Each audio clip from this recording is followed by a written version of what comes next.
நடிகர் விஜய் எதுக்காக நான் இந்த டைம்ல அரசியலுக்கு வரணும்?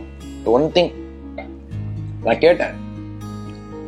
ஆனா என்னன்னா, நீங்க ஆரம்பிக்கும் போதே இவ்வளவு பெரிய ஸ்டார், இவ்வளவு பெரிய இடம், நம்பர் 1 இல்லடா சாம், ஏதோ நடிக்கலான்னு வந்தேன். ஆனா நம்ம ஃபேன்ஸு, நம்ம மக்கள் வந்து என்னை தூக்கி அப்படி உட்கார வச்சிட்டாங்க. என்னோட என்டையர் லைஃப், என்னோட என்டையர் கெரியரே வந்து என் ஃபேன்ஸுக்கு தாண்டா டெடிகேட் பண்ணேன். ஏதோ பண்ணோண்டா நான் அப்படின்னே அந்த எண்ணம் இருந்துகிட்டே இருந்தது.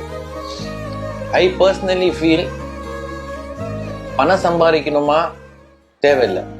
500 கோடி ஒரு வருஷத்துக்கு, புகழ் அதுவும் இல்லை, நம்பர் 1 நல்ல லைஃப் ஸ்டைல். இப்போ உண்மையாலே அவர் என்ன ஃபீல் பண்றேன்னா, எனக்கு இவ்வளோ கொடுத்த மக்களுக்கு நான் திருப்பி கொடுக்கணும், நான் செய்யணும் அப்படின்னு நினைக்கிறாரு. அதுதான் நம்பர் 1 பாயிண்ட் அவர் அரசியல் வரத்துக்கு.